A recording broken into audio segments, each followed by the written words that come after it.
Vasudevaya. Om Namo Bhagavate Vasudevaya.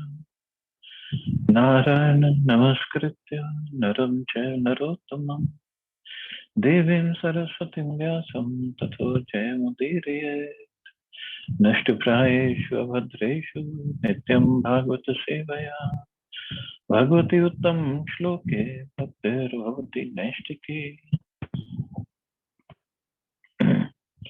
So continuing with the discussion on Srimad Bhagavatam, Canto 8, Chapter 14, Matsya, the Lord's Fish Incarnation. Text number 53 onwards. So Maharaj Satyavrat is further praying to Lord Matsyadev. Tvam tvam aham deva varam varenyam prapatya yesham pratibodhanaya chindyartha deeper bhagwan vachobhir granthin hridayan vivrunu samokaha. O Supreme Lord, for self-realization, I surrender unto you, who are worshipped by the demigods as a supreme controller of everything. By your instructions exposing life's purpose, kindly cut the knot from the core of my heart and let me know the destination of my life. Sometimes it is argued that people do not know who is a spiritual master and that finding a spiritual master from whom to get enlightenment in regard to the destination of life is very difficult. To answer all these questions, King Satyavrat shows us the way to accept the Supreme Personality of Godhead as a real spiritual master. The Supreme Lord has given full directions in Bhagavad Gita about how to deal with everything in this material world and how to return home back to Godhead. Therefore, one should not be misled by so-called gurus who are rascals and fools. Rather, one should directly see the Supreme Personality of Godhead as a guru or instructor. It is difficult, however, to understand Bhagavad Gita without the help of the guru. Therefore, the guru appears in the parampara system.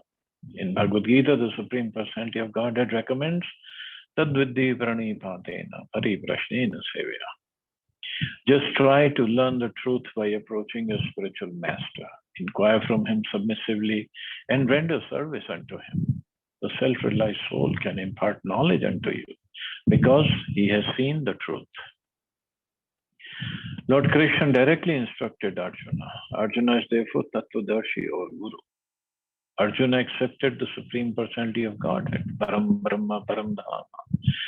Similarly, following in the footsteps of Shri Arjuna, who is a personal devotee of the Lord, one should accept the supremacy of Lord Krishna as supported by Vyasa, Deva, Lasit, Narad, and later by the Acharyas, Ramanujacharya, Madhacharya, Nimbarka, Vishnu Swami, and still later by the greatest Acharyas, Shri Chaitanya Mahaprabhu.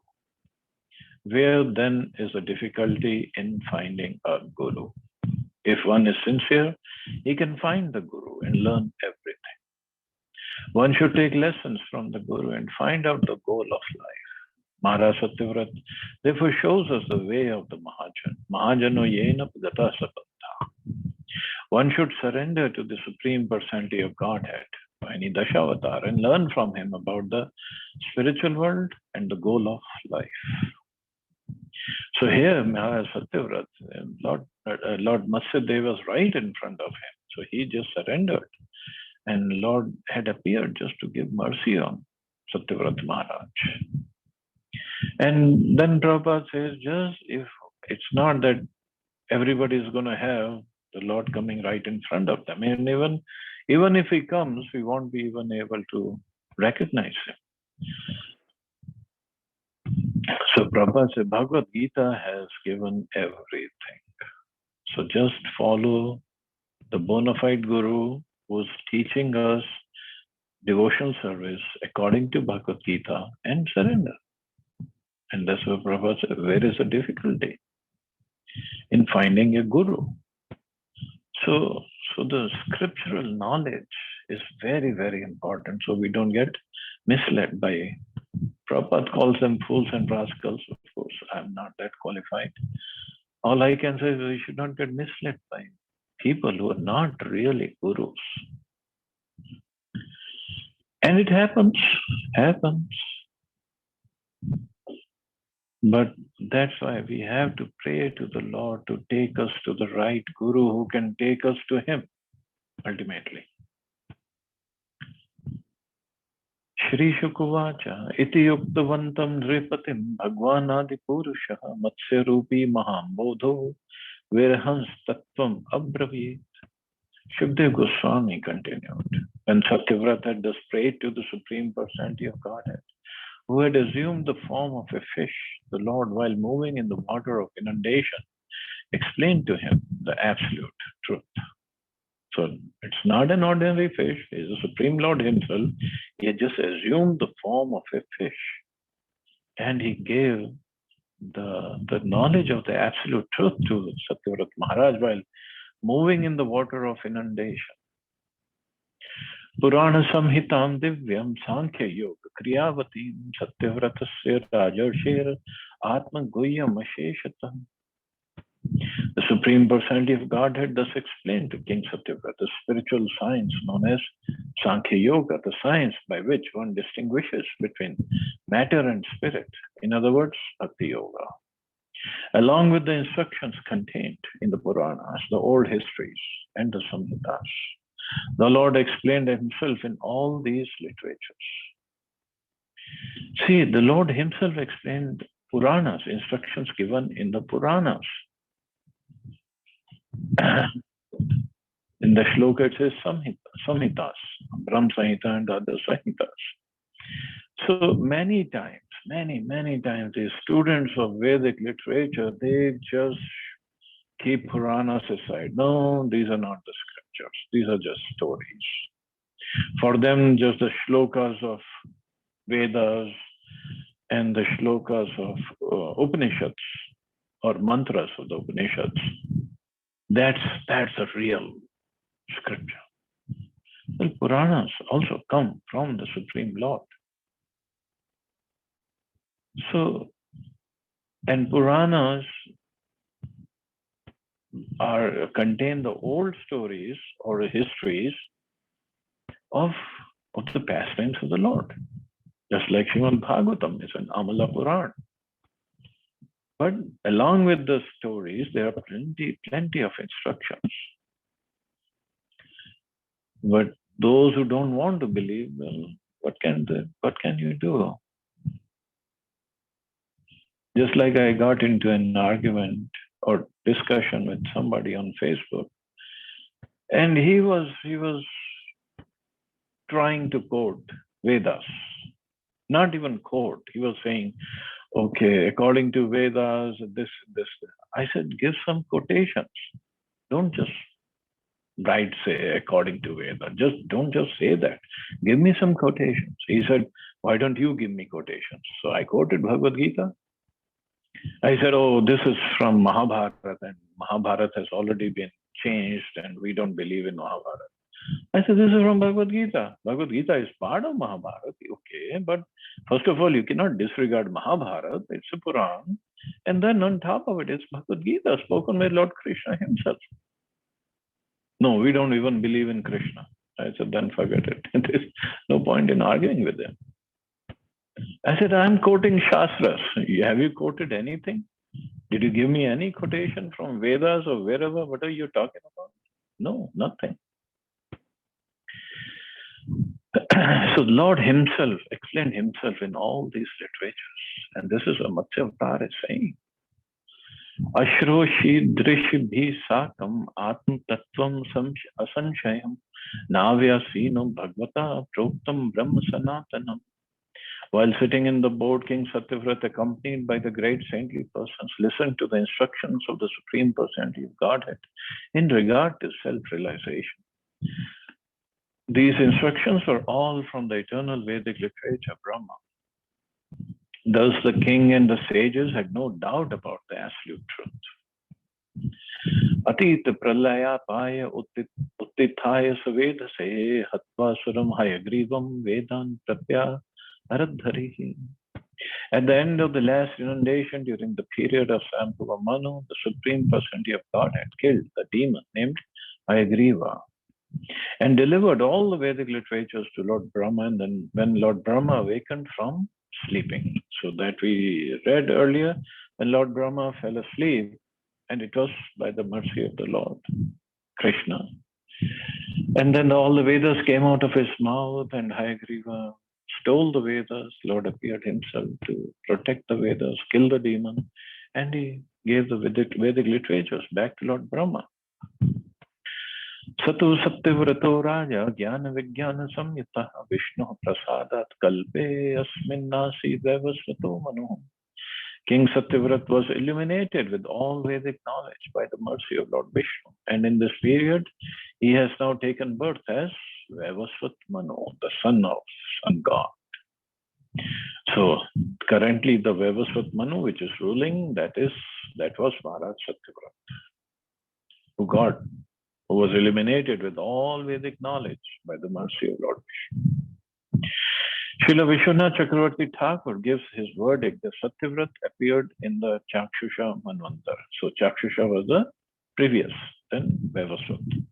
When Chakshusha Manvantar ended, the period of Vaivasvat Manu began. By the grace of Lord Vishnu, Satyavrat received instructions from the second fish incarnation and was thus enlightened in all spiritual knowledge. Satyavratasya Rajarshir Maya Matsyasya Shargina Samvadam Hadakhyanam Shrutva Muchet Kilpishat. This is a story concerning the great King Satyavrat and the fish incarnation of the Supreme Personality of Godhead, Vishnu, is a great transcendental narration. Anyone who hears it is delivered from the reactions of sinful life. So this is the Shrutifal. So anyone who hears this pastime is delivered from the reactions of sinful life.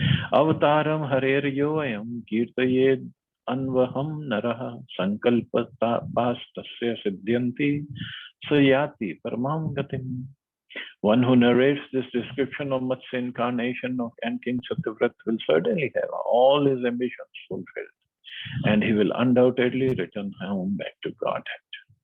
So by mercy of Prabhupada, by mercy of Lord Matsya, King Satyavrat, so we have heard this description. So undoubtedly, Bhagavatam says undoubtedly, asanshayam means it is going to happen. So he'll return home back to Godhead. Only thing is, when? That's a question. When we will return, that we don't know. Text 61. Pralay payasi dhatu sutta shakter mukhebhya shruti ganamam apanitam pratyupadat hatva diti jamakathyad yo brahm satyavratanam tam aham akhil hetum jiyaminam nato asmi. I offer my respectful obeisances unto the Supreme Personality of Godhead, who pretended to be a gigantic fish, who restored the Vedic literature to Lord Brahma when Lord Brahma awakened from sleep, and to explain the essence of Vedic literature to King Satyavrat and the great saintly persons on that boat. Here is a summary of Satyavrat's meeting with the fish incarnation of Lord Vishnu. Lord Vishnu's purpose was to take back all the Vedic literatures from the demon Hayagriva and restore them to Lord Brahma. Incidentally, by his causeless mercy, the Lord spoke with Satyavrat. The word Satyavratanam is significant because it indicates that those on the level of Satyavrat can take knowledge from the Vedas delivered by the Supreme Personality of Godhead. Whatever is spoken by the Supreme Lord is accepted as Veda. As stated in Bhagavad Gita, Vedanta Krita Vedavit. The Supreme Personality of Godhead is a compiler of all Vedic knowledge, and he knows the purport of the Vedas. Therefore, anyone who takes knowledge from the Supreme Personality of Godhead, Krishna, or from Bhagavad Gita as it is, knows the purpose of the Vedas. One cannot understand Vedic knowledge from Vedavadaratas who read the Vedas and misconstrue their subject matter. One has to know the Vedas from the Supreme Personality of Godhead or his bona fide devotee or follower coming in the proper parampara. Then the meaning will not be distorted. So thus ends the Bhagavad Bhaktivedanta purport of the 8th canto, 24th chapter of the Srimad Bhagavatam, entitled Matsya, the Lord's Fish Incarnation. And Prabhupada further says, because here ends the 8th canto, this commentation has been finished in our New Delhi Center today, the 1st of September 1976. And we are reading on 14th October or 15th October in India, 20,021. Means 45 years later. 45 years, wow. The day of Radhashtami. Okay, Prabhupada completed on the day of Radhashtami. By the grace of the Supreme Personality of Godhead and the Acharyas. Srila Narottam Das Thakur says, Tandera Charana Sevi Bhakta Saneva. I am attempting to present Srimad Bhagavatam in the English language by the order of my spiritual master, Srimad Bhakti Siddhanta Saraswati Thakur, and by his grace, the work of translation is gradually progressing. And the European and American devotees who have joined the Krishna consciousness movement are helping me considerably. Thus, we have expectations of finishing the great task before my passing away. All glories to Shri Guru and Gauranga. So September 1, 1976, and Prabhupada passed away on November 14, 1977. So then he translated full 9th canto and 13 chapters of 10th canto. So by mercy of Prabhupada, we are also making progress in discussing whatever he has written and whatever little I can make the attempt to discuss. So now we can either start 9th canto or we can discuss little Dashara. So we have only few. We can discuss Dashara, pastime of Lord Ram. So we all know how Lord Ram, Sita ji was stolen by Ravan, and Lord Ram went to Lanka to get back Sita ji. Just a second.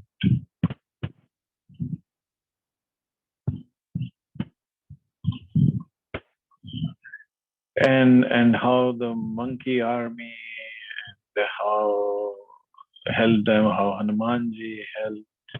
Of course, this is all pastime of Lord Ram. Otherwise, he doesn't need help of anybody. And in fact, he didn't even Sita ji doesn't need the help. But it's so beautiful pastime that because Ravan was given these boons by Brahmaji, actually first he performed austerities to please Brahmaji, and then he pleased Shiva also. So from Brahmaji, he got the boons, just like Hiranyakashipu had got the boons. So Ravan went little further. He was a little more proud. So he said, just give me the boons. I will not be killed by this. He did not ask for daytime, nighttime, inside house, outside house. He didn't ask. Only thing he said, just human beings and animals, especially monkeys, don't even consider giving me any boon, that they will not be able to do anything. I'm Ravan. I'm Dashagriva. So Brahmaji said, so be it. So Ravan, when he got all these powers, and another power that he got, he could take the form, any form, whenever he wants, and his 10 heads. Brahmaji himself was pleased with him, and he said, okay, because Ravan was cutting off all his heads every 1,000 years, and 10,000 years he was going to cut off his last head and offer. So Brahmaji appeared and he gave his heads back, and he said, if anybody cuts your heads off, they'll join back. So that was Ravan. And then he got so many powers, so many siddhis, so much of benedictions that he was practically invincible. Nobody could defeat him. So then he was creating havoc all over the universe. Of course, he got defeated by Bali, or by Bali, father of Angad. And Bali was, what was Bali doing? Bali was performing his tapasyas. And Ravan came and Ravan tried to disturb him. And Bali, he was a big, huge monkey.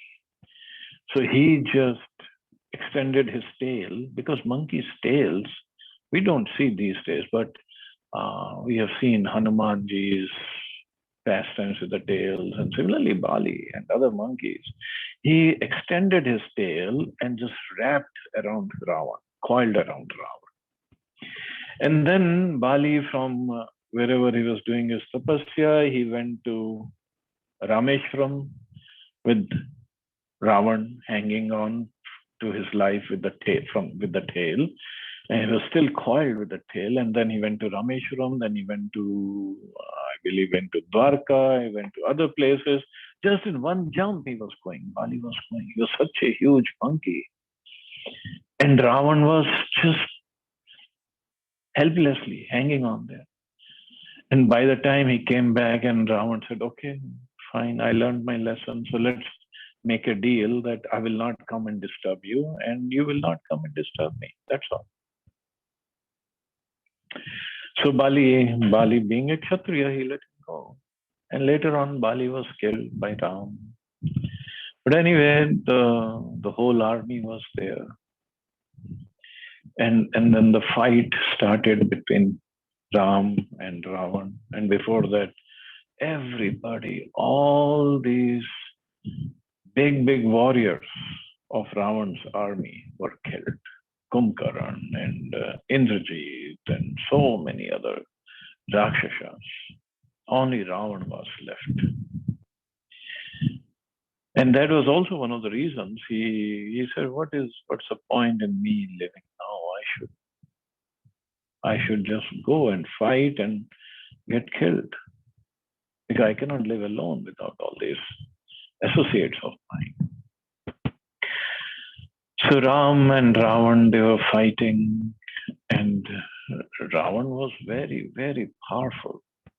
Very powerful. So first day they were fighting, and Ram just injured Ravan, and Ravan had to retreat. And when Ravan retreated, that night he went to Kailash to pray to Lord Shiva.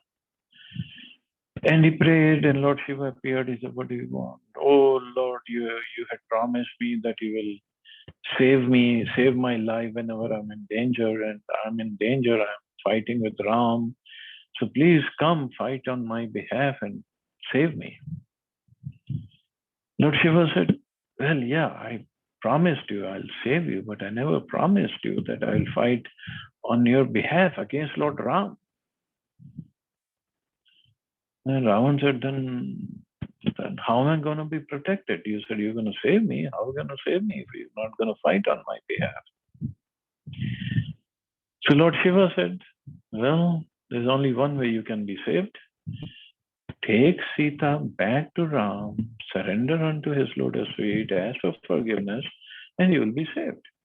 Otherwise, nobody can save you now, not even me. And Ravan was, well, that's never going to happen. Also, Ravan went to Sutaloka. We read the story of Bali Maharaj. He went to Sutaloka. And Sutaloka, Vamandev was at the door, guarding the door. Ravan tried to get in, but he was not allowed. So somehow he took a very little form, and it is explained in details in some Purana how he's guarding. And so somehow he got it. And he went to Bali Maharaj, came back to his original form, and he went to Bali Maharaj. And he prayed to Bali Maharaj that we are in the same dynasty of Rakshasas. You should come and fight with me, fight on my behalf against Ram, and then we will be victorious. And Bali Maharaj looked at him very compassionately. What is he talking about? So Bali Maharaj said, no, I'm not going to fight against Ram. And Ravan kept on begging him. So Bali Maharaj took him. He said, okay, come with me. Bali Maharaj took him to a ground. And in the ground, there was a huge, big pile of diamonds and rubies and emeralds. And he told Ravan, okay, can you lift up this pile of all these gems? So Ravan said, yeah, well, I've lifted Kailash. What's the big deal in lifting this thing? So he went and he tried to lift. He could not even budge it. And he came back to Bali Maharaj. What is this? Bali Maharaj said, just go up in the air and see from a distance. What is it? So Ravan went up in the air and saw from a distance. It looked like the earring. So he went down. Oh, whose earring is that? It's a huge earring. Bali Maharaj said, this is the earring of you when you were Hiranyakashipu, when you were fighting with Narasimhadev. This earring fell down here during that fight and nobody had been able to even pick it up. And you were wearing it when you were Hiranyakashipu. You don't remember. But the same Narasimhadev has appeared as Lord Ram. So can you even imagine fighting with Narasimhadev? You can't even lift this earring? And you think you can fight with Narasimhadev, who has come as Ram? Still Ravan went by his, forget it. What is this? Ram is not Narasimhadev. Ram is just a sannyasi, and he was just, I stole his wife. He could not even do anything. Now he has come to fight with me. So anyway, Ravan came back. So next day, there was the fight. This is one good thing about Kshatriyas. They just don't run away from the battlefield. He knew he was going to die, but he didn't run away. So he went to fight, and then the fight was going on, and Ram was shooting the arrows at his heads, cutting off his heads. But as soon as his head was cut off, new head grew up at that place.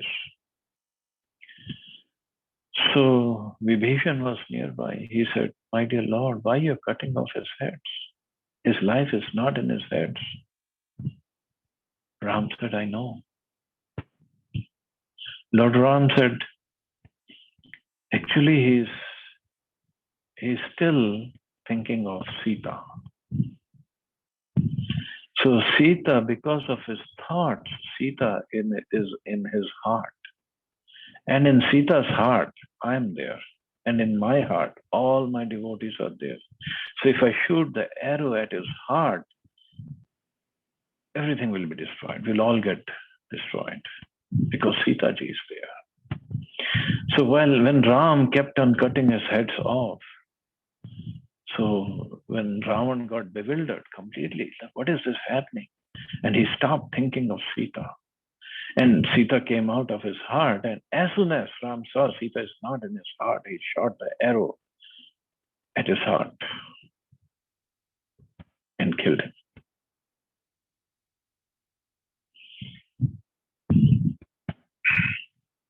So that is what happened today.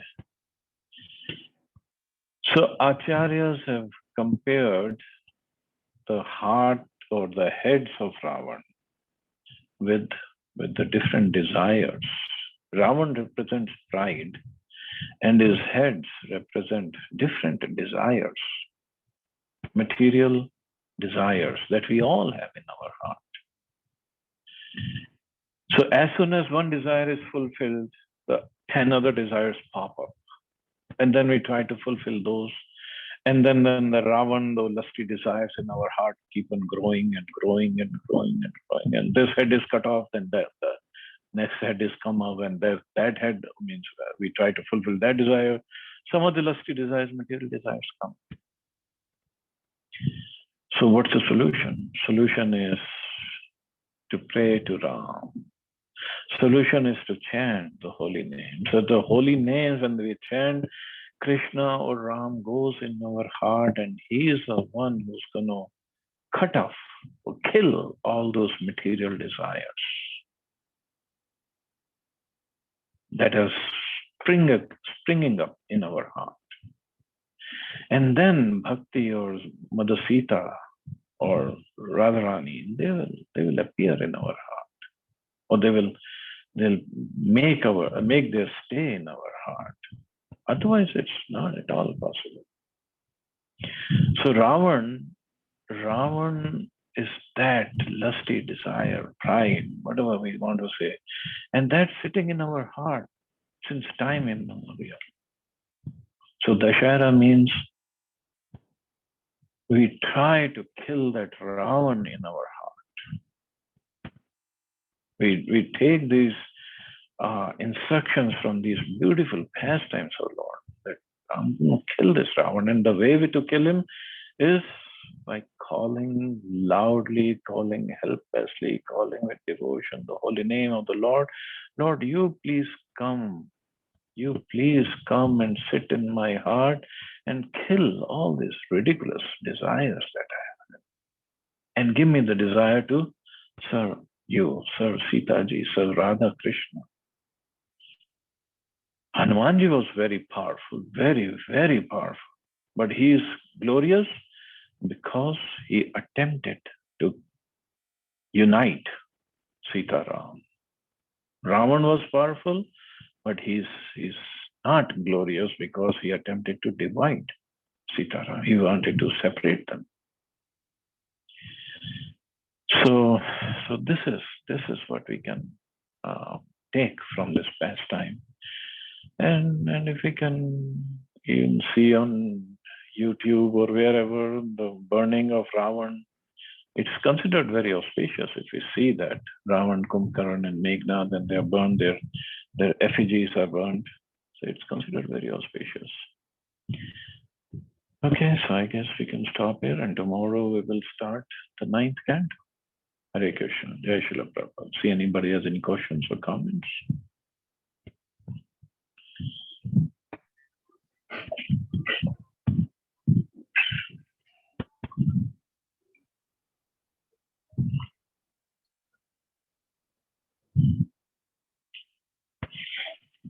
Okay, so you all have a safe and wonderful day. Hare Krishna, Jai Srila Prabhupada.